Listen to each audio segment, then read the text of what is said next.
నమస్తే. ఇవాళ మనం నూనెను నెయ్యి కలిపి కాగుతుంది. ఆల్రెడీ పలావ్ చేద్దాం అనుకుంటున్నాం.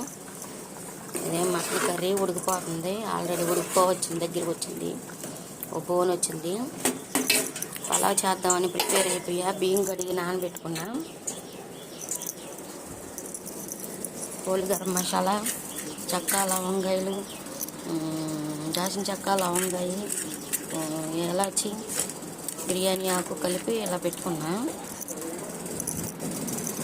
నేనైతే పలావ్ చేద్దామని ప్రిపేర్ అయ్యానండి. మరి దానికి కావాల్సిన కొత్తిమీర, పుదీనాకు, ఉల్లిపాయ, 3 పచ్చిమిరకాయలు, 2 టమాటాలు కలిపి కోసి పెట్టుకున్నా. పలావ్ చేద్దామని. పలావ్ వేడెక్కింది. నూనె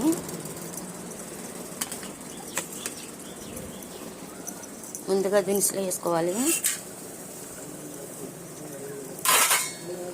లోటా బియ్యం తీసుకుంటే 2 లోటాలు నీళ్ళు పోయాలి. లోటాతో కొలుసుకొని లోటా బియ్యం తీసుకుంటే 2 లోటాలు నీళ్ళు పోయాలి. అది నార్మల్ రైస్తోనే చేద్దామని. ఈరోజు మాది పలావు, మటన్ కర్రీ.